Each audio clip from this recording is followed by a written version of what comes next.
Sir, Maharashtra राज्याचे जलदूत तसेच मराठवाड्याचे भागीरथ शंकररावजी चव्हाण, त्यानंतर त्यांचंच बाळकडू घेऊन आपण राजकारणात आलात. नंतर अमिता भाभी होत्या. आता श्रीजयाताई राजकारणात येऊ इच्छित आहे. तर आपण आपल्या मार्गदर्शनाखाली ती कोणते विकास कार्य घेऊन भोकर मतदारसंघाला लीड करणार आहे? श्रीजया सामाजिक कार्यामध्ये येण्याची तिने इच्छा दर्शवलेली आहे. शेवटी उमेदवारी पक्ष ठरवते. भाजपमध्ये सुद्धा येणारा उमेदवार जो कोणी द्यायचा उमेदवारी त्याला त्याची पॉप्युलॅरिटी, काम आणि लोक जनमत काय हे विचारात प्रामुख्याने घेतलं जातं. आणि त्यामुळे श्रीजया बाबतीतसुद्धा जो निकष इतरांना तो तिलाही लागू होईल हे स्पष्ट आहे. दुसरी गोष्ट अशी आहे की हा मतदारसंघ जो माझा राहिलेला विधानसभेचा मी ज्यावेळेस सदस्य होतो त्यावेळेसपासून या मतदारसंघाने खूप आम्हावर प्रेम केलं आहे.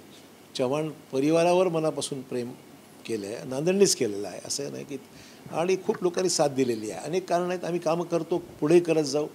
आणि त्यामुळे श्रीजयाला कामाच्या सगळ्या या प्रयत्नांची पराकाष्ठा करून आतापर्यंत जी कामं झाली ती पुढे न्यायची आहेत. एक वारसा आहे, एक बॅकग्राऊंड आहे. राजकारणाचा बाळकडू तिला वेगळं सांगण्याची गरज नाही, कारण घरामध्येच ते वातावरण आहे. त्यामुळे ते करू शकेल असा माझा आत्मविश्वास आहे. आगामी काळामध्ये अनेक चॅलेंजेस आहेत. त्याच्यामध्ये आपल्याकडे बेरोजगारी हा विषय मोठा आहे, राज्यामध्ये आहे. बेरोजगारी ही कशी कमी करता येईल? आता 100% कोणी बेरोजगारी दूर होऊ शकत नाही, कारण की त्याला अनेक कारणं आहेत. आणि त्यासाठी बेरोजगारी संदर्भामध्ये आता नवीन योजना भरपूर आल्या आहेत. तरुणांना प्रशिक्षणासंदर्भामध्ये 10,000 रुपयापर्यंत त्यांना म्हणजे मानधन म्हणा काय इनिशियली त्यांना एम्प्लॉयबल करण्याकरता शासनाने स्कीम काढलेली आहेत. महिलांच्या बाबतीमध्ये काढली आहे, बचत गटाच्या बाबतीमध्ये काढलेली आहे. जे कर्ज आहे त्याची मर्यादा 10 लाखाहून 25 लाख करण्यात आलेली आहे.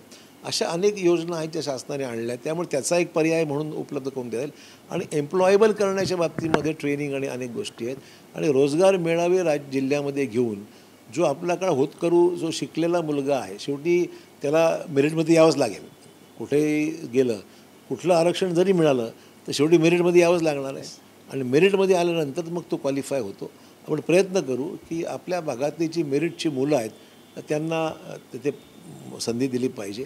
आणि जे काही कारणास्तव ॲव्हरेज आहेत तर त्यांनासुद्धा सेल्फ एम्प्लॉयमेंटच्या बाबतीमध्ये कसं पर्याय, कारण शेवटी काय सगळेच काय मेरिटमध्ये येत नाही, मर्यादा आहेत, घरची आर्थिक परिस्थिती आहे, अनेक फॅक्टर्स असतात की त्या सामान्य कुटुंबातले व्यक्तीसुद्धा स्ट्रीट लाईट खाली बसून अभ्यास करून सुद्धा मेरिटमध्ये आलेली मुलं आपल्याकडे आहेत. म्हणजे गरीबातली गरीब होऊन UPSC MPSCला पास होणारी मुलं आपल्याकडे आहेत. त्यामुळे आपल्याकडे गुणवत्तेमध्ये कमी नाही आहे, परंतु घरची आर्थिक परिस्थिती अनेक विषय असतात. त्यामुळे कदाचित तो मेरिटमध्ये येणं कमी पडत असेल तर मग त्याला सेल्फ एम्प्लॉयमेंटसाठी मार्ग आहेत, स्वयंरोजगाराचा मार्ग त्यासाठी आहेत. महिलांसाठी सुद्धा बचत गटाच्या माध्यमातून अनेक गोष्टी आहेत. तर मला वाटतं सगळ्याचं कॉम्बिनेशन पाहून आपल्या भागामध्ये जिल्ह्यामध्ये मी तर मराठवाड्याचा विचार करेन. म्हणजे श्रीजयाचा तिथं प्रश्न आहे, ज्या मतदारसंघात ती राहू इच्छिते त्या भागात संधी मिळाली तर मला वाटतं की रोजगाराचा प्रश्न काही अंशी तर तिला सोडवण्यामध्ये मी स्वतः मदत निश्चित करेन, कारण तो भाग माझा राहिलेला आहे. आणि मग माझी मदत तिला राहीलच. पण लोकांचं प्रेम संपादन करून जिल्ह्यातले जे प्रश्न आहेत, सिंचनाचे प्रश्न आहेत, पाणीपुरवठ्याचे प्रश्न आहेत, रोजगाराचा प्रश्न आहे आणि मराठा आरक्षणाचा विषय आहे, OBCचा विषय आहे, हे सगळं सांभाळत तिला पुढं ही चॅलेंजेस स्वीकारत तिला मार्गक्रमण करावं लागेल.